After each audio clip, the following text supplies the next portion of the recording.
Hello, fellow Curious Creatives. This is Mike Kepka, the Curious Creative, bringing to you yet another conversation about creating video content that shows real results and returns for our clients. Remember, there's nothing wrong with making good-looking video that entertains and engages, but at the end of the day, shouldn't you expect a return on your video investment? Today, we have with us Daniel Cohen and Michael Arking, the brilliant minds behind Social Motion, a video strategy and content creation firm that's using marketing funnel concepts to drive ideas behind the content they create for their clients. Fun fact, Cohen got his start as an award-winning director in Europe, working with international brands like Lego and Hellmann's. He said working with Lego was a dream gig, but then asked himself, where do I go from there?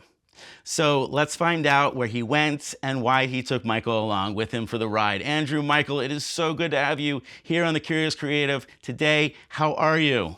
Doing great. Great. Thanks for having us on, Mike. Thanks, Mike. Nice to be here. You're listening to The Curious Creative with your host and video expert, Mike Kepka.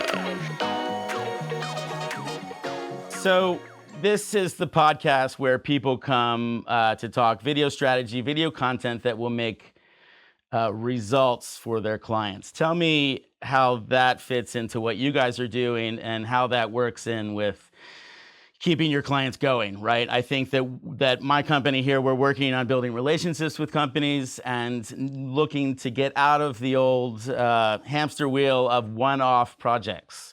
Can you guys sort of speak to that? What have been some of your successes to keep people on board? I think what we've focused on more than anything is partnering up with clients to bring them a result. And then what that requires is really understanding their goals and not only the beauty of the content, but the results that we can get from the content that we're building out for them.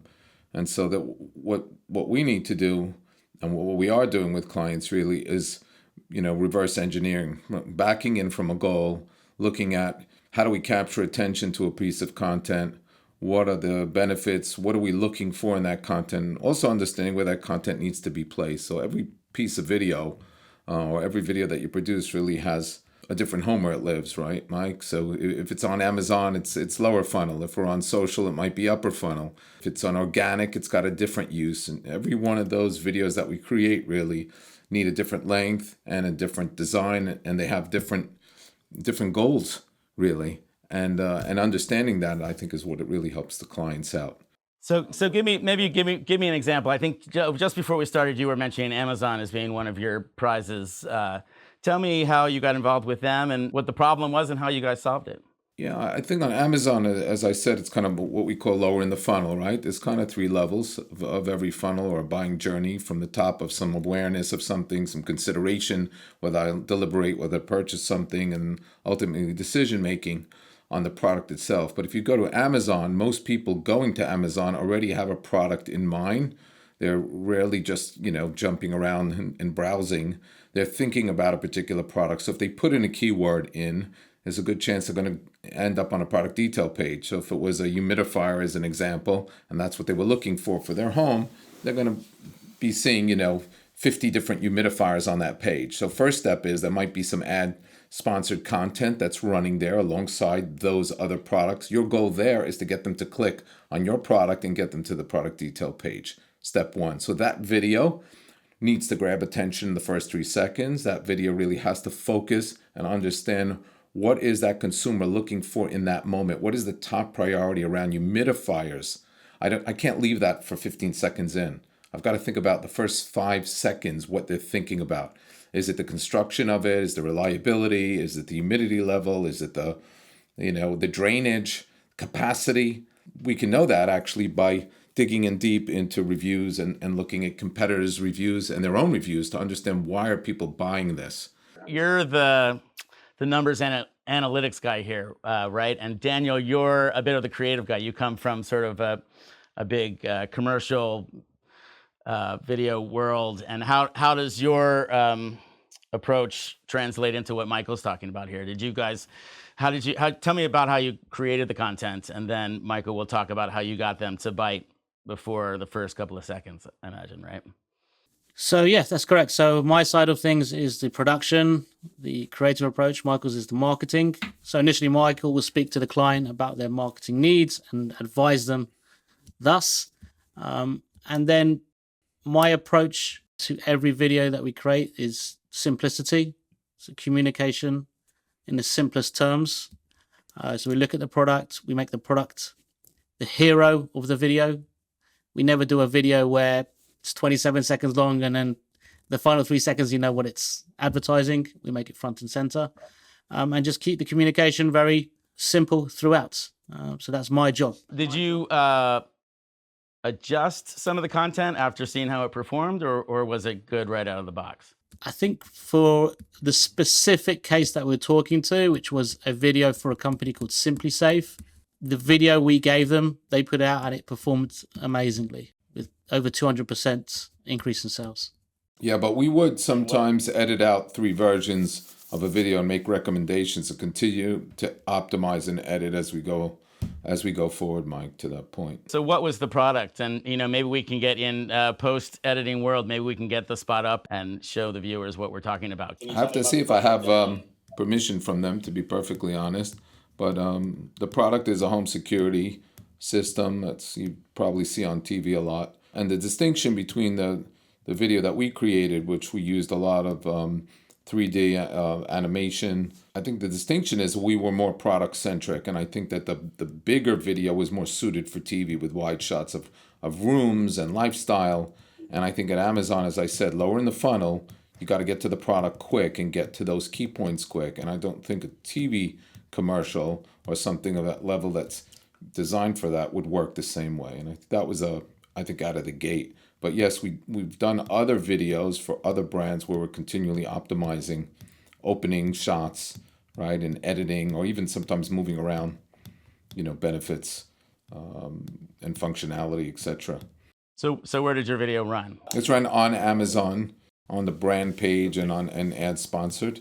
That's exactly what it ran. So it was very, very easy measurement, right?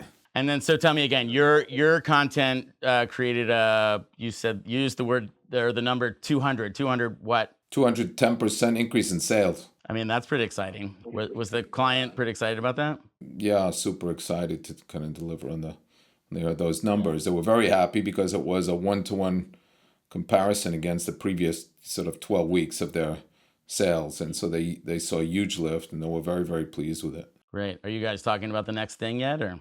Yeah, absolutely. What other kind of things do you do at Social Motion? How long have you been around? How long has the company been around? So we formed in 2018. We initially started very niche. So my background in TV commercials, I kind of carved my way in London production circles in stop motion. I did a lot of stop motion TV commercials. And we started with that, with my showreel from my days as a TV director and Michael's experience in marketing. And we quickly found out that there's only so far you can go with stop motion. So we expanded from stop motion into live action. I have a lot of experience directing live action commercials. And then we moved into more digital as well. So 2D animation, 3D animation. And then kind of what was most interesting is mixing those two mediums. So live action with some stop motion, 2D animation with some live action. And the aim of Social Motion, obviously from a marketing point of view, is to grow people's businesses through the use of video. But for mine is to try and have a look to everything that we do that has a kind of like a magical quality to it. So I don't want to just do a standard video. I want it to have a look, a charm, a quirk, some magic to it. And that's really from my commercial days that I want to continue up to now. I am a big believer in working with people who pick up where I leave off. It sounds like you guys have that figured out pretty well. How would you say that either of you do something slightly different to make it better at the end? I certainly think that Michael would be nothing without me, and I would be nothing without Michael. So together we form something. Yeah. But if I went out myself and said, I'm going to start my own production company, I wouldn't know where to start because mine is the creative side of things.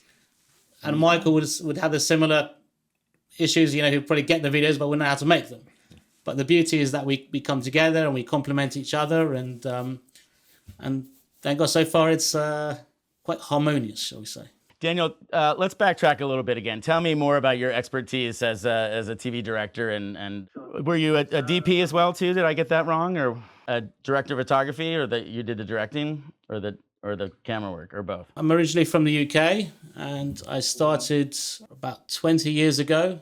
I was a runner at a production company, and one of my jobs as a runner was to photocopy. I mean, we're talking how it shows how long ago we're talking. Photocopy the scripts for the TV commercials and give them to the different directors at this production company. And one day, as I was photocopying a particular script, I read it and I thought it was fantastic. And I made a copy for myself. And I wrote a director's treatment, imagining that if I was the director of this TV commercial, how I would approach it. And I showed it to the owner of the company, and he thought it was great. And he sent it to the advertising agency as if it was his director's treatment. The advertising agency, I mean, we're talking a big London, it was Leo Burnett, I think, this big advertising agency came back and said, "Oh, we think your treatment is fantastic." And they offered him the job. He kind of played along with it a little bit until they were kind of too far in, and then he kind of said, "Actually, it wasn't me. It was this runner at my company, but I think he's going to be a great director. So I'll oversee it, but let him be the director." So he give you credit? Did he give you the check too, or did it put in his pocket? That's kind of a crazy story. I wasn't worried about the money. I wanted to be a director, and if I could direct this TV commercial, then I was happy. So the moral of the story is, So I think the moral. So anyway, so I got to direct it, and it won a new director award at London, and my directing career started. I think the moral is, I think you've got to take opportunities, and when you get those opportunities, make the most of them. you get your start in that. I hadn't heard that story before. That's amazing. And you work your way up into doing some pretty big stuff, right? Can you tell me more about that? One day you're answering the phones and making the teas and coffees, and the next day you're a director. And I spent a couple of years just calling up different creatives at advertising agencies and say, "Can I come and show you my showreel?"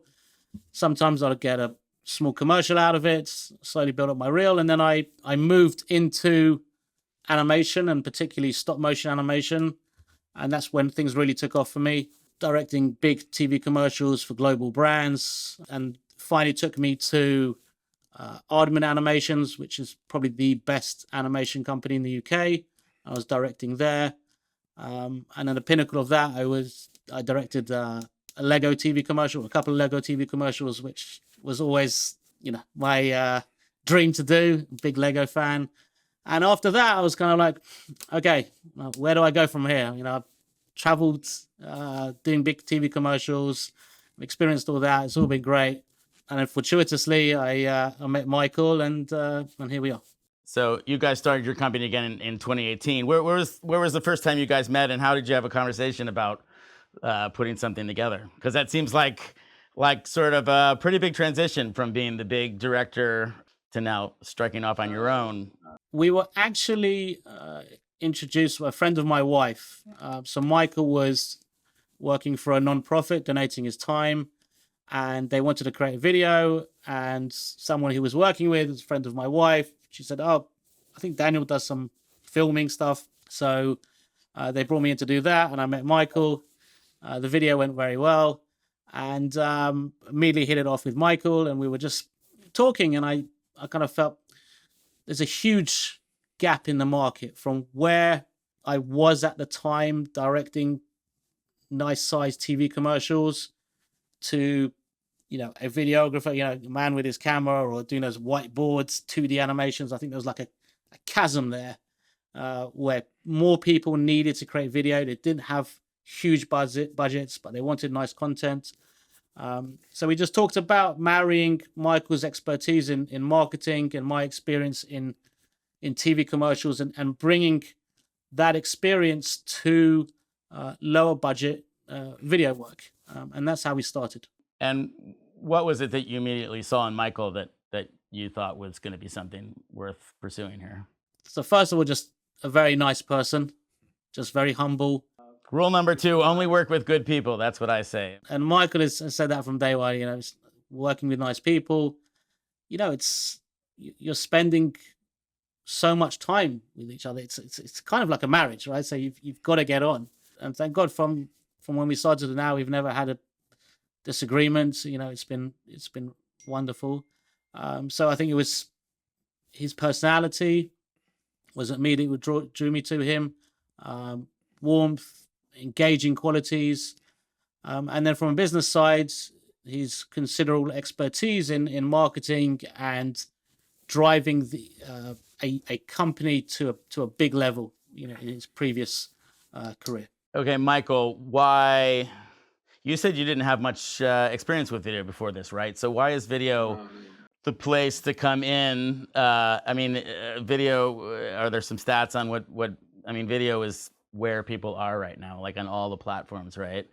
When I started doing this transition myself about a year ago, from coming from a more strictly production-based organization where people come to me and say, well, we need this kind of video, and can you do that? And the answer is yes, I can do that, but why are we doing this one, right? And so what I have done, and I'm sounds like we're on a very similar page here, is going back to the creatives on the other side, on the client side, and saying, well, I think we should do this because it's going to yield this kind of result. Is that how is that kind of work for you guys? Is that like, what's your pitch to a new client? Coming out of the business side, so I came out of e-commerce for 15, 20 years in the digital side. I knew video was an emerging marketing tool, right? And I knew there was complexity with it, and kind of, I think it started out early days as just sort of people, getting videos done for fashion or capturing it. I mean, they weren't sure. They just knew they need video, and I think it's changing very fast. I think it's more about strategically the use of video. And like I said, obviously Daniel's the expert on the side of the video itself, but collaboratively working together, we're looking at two things. We're looking at the simplicity and the clarity of the messaging, but we're also looking at the metrics, the measurement, and the ideas like, have we hooked them in? Is the content right? Is it in sync with the brand? And all those other elements that really marketing people are looking at. And I think the marketers sometimes struggle because the people that they're working with, their creatives, don't understand those elements, how important they are. They end up with a piece of beautiful work, yet it doesn't achieve the goals. And I think that's our pitch to clients, really, is that idea of mixing, the idea that we're business first. And many times I say to clients, you don't need another video, really. What you need is another sale or another client. Video is the tool that we believe can take you there, and it's very powerful, and it remains powerful. And so, can you tell me a little bit about the back-end analytics there? How are you quantifying this data for your clients and showing them that you're actually getting them there in a way that other people haven't been able to? If it's Amazon, it's certainly easier. They're access to the back end, or they're sharing that data with you. Or if we're doing social media marketing, it's more about getting into Facebook itself and looking at the back end and Google Analytics, getting the proper setups. So that we can look at that data and see actually how each video is performing individually and how those videos lead to the ultimate sale. So it's. Can you give me an example? Like, are you able to see like how long people are watching, and what does that kind of thing tell you? Exactly. So the power of video, as you might know, Mike, right, is that we can look at view time, right? We can, every platform pretty much across LinkedIn, or whether it's Facebook or Instagram, we can look at the amount of view time. And it's very inexpensive to run video today because the platforms want it. Why do they want video? It keeps people on. And if it keeps them on, they can resell those people. So their product for the social platform is people. We're the product, actually. They're reselling our eyeballs and our time on. If I get off my phone, I'm not saleable. So they love video. So video has a distinct advantage. And number two is most ads running on social platforms are static ads. And if most people retarget or remarket after people click on static ads, there's a very big limitation there. Not a lot of people click. You don't really know what the engagement is. But with video, it's auto-loading. We can look at watch time, and that's a big indicator of whether somebody's interested in that product or interested or has some kind of problem that's associated with that video that you're helping them with. So as we look at watch time, that's the big indicator is, okay, what's the next step? What's the next video that we show them that solves that problem? That's a huge advantage. You both talked about funnel, and let's connect the dots between funnel and watch time. Are you then able to send another layer of content to the people that spent time with your videos the first time around, or how's that working for you? Right, exactly. If you set up a video marketing funnel, a strategic funnel, your first set would, rather than being just a set of awareness content that just sprays out brand awareness. What we're looking to do is find out who's watching that video. So we bring something to the table that is interesting to the targets we're going after. So if it's, as I gave an example before, humidifiers, if my problem is low, dryness in the house, right? And I've got wood cracking and I need humidifiers, or it's for my child, I need a humidifier. I might come up with a video that talks about 5 ways, that can help with the air quality of your home, for example. Now, if you've watched that video, I don't even have to be sharing my humidifier product in it. If you watch that video to 70% or better, my next step is to remarket you based on that watch time, even though you're anonymous, and start to show you a video about our product and how it solves that problem of humidity. And tell me a little bit about that process of keeping the engagement. Or is this a pixel on the back end, or how are we actually the actual logistics of those? See, the social platforms itself will measure that watch time, and then you can make a custom audience. And then there are certain links and things that you can track back. But yes, there'd be definitely a pixel on there from Facebook or LinkedIn or whatever it might be to track it back. But they will keep track of those people to create custom audiences, the platform itself. So my next step on my next video that follows that person around is predicated on that view time or engagement, right? If they've clicked on it, engaged. So I think that's a big advantage of video. All right, so Daniel, I want to bring you into the conversation now because it seems like Michael literally sold the client on the fact that they don't need another video, but you're the creative guy that's your whole thing is making high quality videos. So what is your answer to that question? Like, is there a marriage of the two? I mean, we're living in an age where a lot of people think they have cameras and a lot of people can do video work that means something, but I don't buy it. I think it still takes talent and expertise, right? Yeah, I'd agree with that. I think nowadays the vast majority of things you see is just, it looks good, but is there an idea there? You're communicating something clear. That's if it looks good. A lot of stuff doesn't look very good either. Either way, I think to Michael's point, he's saying to a client, you don't need video, you need sales, but we use video to create those sales. So when we're talking about a funnel system in video, we're talking potentially dozens of videos in this funnel. And each one of those videos has got to go through me, and I've got to make sure that I'm happy with them. Realizing not everyone's got to be, gone with the wind. It's got to serve a purpose, but it's much more strategic. Even the simplest of video, like getting a UGC person to create a video. It's not as easy as like, okay, we find someone, go and make this video. I take a great deal of care in directing each one of those UGC people. So I would record myself talking to this person that I've never met, who I'm never going to speak to on the phone, and realizing that 2-minute video that I'm going to record of myself is the only 2 minutes I'm going to get that person's attention and to clearly direct them to what I want. And fortunately, I've used those skills from directing TV commercials. The majority of the time, I get a video from those UGC people that I'm happy with. So, we use words like engagement and authenticity. What's the magic for getting a delivery for something that Michael would hope deliver numbers? Do you have a tip there for people? I just want to jump in 1 minute on the artistic side for Daniel's point of it. There is a number of brand anchoring in every video. There is an aesthetic. There is a brand communication that has to be consistent. So I'm talking about something very transactional, but Dan is going back and anchoring into the brand ethos itself and making sure that's communicated in each video for consistency.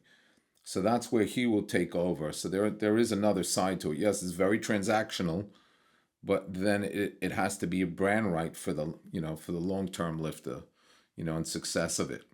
Do we recognize those videos? Do they look consistent? Are they giving across the right subliminal messaging behind it, like of the quality? Is it communicating that maybe in an undertone, maybe indirectly? It's just the whole look and feel of that, and all of that on a budget. That's Dan's expertise, right? He's bringing, top shelf director work, to a video that might be several $1,000s. It's just could be a very inexpensive piece of content. Because of your experience, Daniel, are you able to make more with the budget that otherwise doesn't seem like it would be doable to a lot of people out there?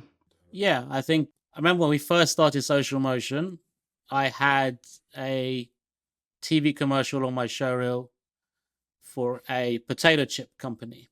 I did it in the UK. I think it was like $200,000 budget. And we had a client come in to us and said, "Oh, I saw this TV commercial that you did. I would like something like that for my product." And we did it for a fraction of the cost. And it looked very, very similar. Because I knew where it was puffed up, in terms of the shoot and the amount of people and the catering and the editing. And especially now with the technology, you can edit things yourself on your laptop. You don't need to go to the editing houses and post-production houses and all that kind of stuff. So, yeah, to put it simply, yes, I think my experience from TV commercials has allowed me to realize what costs money, routes we can take to make something look good, but to save, out on a budget. Sounds like you guys are like the perfect package. We've got numbers and creativity. You're making the most with what you got, and you're turning real numbers for people. What's the future for Social Motion? More focus on return on investment, right? More partnership with brands and companies to really help them grow their business and be a more integral part, an extension of those companies themselves. I think they need more video. I think, with the introduction of AI, there's a fallacy in the market, like it's just a tool. Yes, it can create video, but it would even take somebody internally at a company, a full week to sit and play with some piece of AI to create some kind of thing that they need. And with all that, that's not necessarily the same person that has to understand the communication or what goes behind it, the planning, the structure, where it's used. So I think AI to some degree is having an effect on the market where people have an idea like, oh, I can just churn out video. Yes, you could churn out a ton of video with AI and more, but you're still going to need some strategy behind it and somebody creatively to think of the direction and etc. And I think so for us, I think it is using those tools. It is bringing down costs. It's being more efficient, but definitely as an extension of our partners, what I'd like to see and what we're trying to lean into more of our clients is more extended relationships, longer term relationships, deeper relationships that help their business in every capacity using video. And that's really across every medium from Amazon through email and social and organic and everywhere video goes across LinkedIn, B2B. I think there's a place, video is the tool. It's a great tool to use in marketing. It's super powerful. You can go to sleep and it can run while you're sleeping, but it's becoming, more complex in ways to make sure it's cohesive, across all the places that you distribute content. I think that's going to be our job to help lasso that in. Small marketing teams also at every single company. I don't care the size of the company, and we have some giant companies we work with. It's always a small marketing team. They're all stressed. They're all wearing many hats. We're trying to alleviate it, make it simple, so that they could come into us and say, let those guys work on that, and we can give them our feedback and direction, but let them go. So the things that I'm most proud of from our clients, working with Daniel and team on executing projects, is that we make it really simple. There's not a lot of weight on them. At the end of the day, it's almost push button. We do a lot of the heavy lifting. They're never sitting there and spending weeks refiguring out the video that we made for them, and have it re-edited, redone, and it's not right. I think Daniel's expertise in directing and planning and storyboarding, I think that's a big edge that we have in bringing something efficient to marketers and business owners. You're hired. Let's do that again. I hope that when you work with folks and you show them that you're solving their problems, which sounds like a multi-layered, we talk about KPIs and making sure that client gets the sales they're looking for or what have you. But at the end of the day, we're also making sure that they look good to their people and that whole layer of hierarchy in their corporate structure, I'd imagine, right? Something to be said about brand awareness, which, gets thrown to the side somewhat today because of all the direct response and all the instantaneousness of measurement. But there will be, and there is, and continues to be, a real need for, building brand, and that awareness can always be measured. And I think that's where the talent comes in to keep that consistency out there and the ethos of the brand in front of the customer. Like, what is Allbirds? What is, On Cloud, Sneaker, whatever that is, you know what it is. Maybe I know what it is. It didn't get there magically, right? It was honed over time with a consistency that I think is is so critical. So what you're seeing, I think, in the market is a lot of people that just, they try to hit people over the head and sell them something, but I don't know if there's going to be continuity there. Like, if I don't know what that brand is, very ephemeral. Maybe you sold it today, but did I remember what that slipper was? That was awesome. Like that slipper that was so great to wear, and it felt like you're walking on a cloud in the house. Did I know what that, like, what's the brand of it and who's behind it? And that stuff actually is still critically important. Like that idea of a Nike and Apple sounds so cliche, just do it or whatever it is and think different. I think that's going to continue to be even more important in the future, right? Like, so some of the older kind of marketing thinking is sort of very imperative too. If that makes sense. But at the end of the day, it's video that really reminds us of these brands, right? Video can tell the story, right? That's what's video storytelling about. And that's where video started, right? So some of it will go back to that. Guys, so great to have you on the show. Our time is almost up. I told Daniel this earlier. I like the guests to leave the audience with a final note to think on. What do you guys have for me? I don't think this is going to reinvent the wheel in any way, but it's by far the most important strategy that I follow, and that's simplicity. And it's taken me 15 years to realize the importance of it, and I'm still learning. And I firmly believe that if you keep things simple in any aspect of your business, whether it's writing an email to a client, whether it's a phone call, whether it's a Zoom call, whether it's writing how you're going to bring this video to life, in any way, just boil it down to the simplest terms. It'll make your life much, much easier. One trick I have, which I've kind of told people, anytime I'm doing something and I'm communicating to a client, it's very easy to imagine that, oh, they're technical people as well. They're going to know all these terms. They're not. So I always I'm imagining as I write this or as I say this, that I'm talking to my mother. My mother has no technical expertise whatsoever. If she can understand what I'm saying, then the client is going to understand what I'm saying. And I cannot express how important that is, because it's so easy to get caught up in, oh, we're talking video, they're going to know what I'm talking about. It goes way over their heads. They're going to look at you like, what the hell are you talking about? So keep things simple. And that's all I'm going to say. I love it. That's beautiful.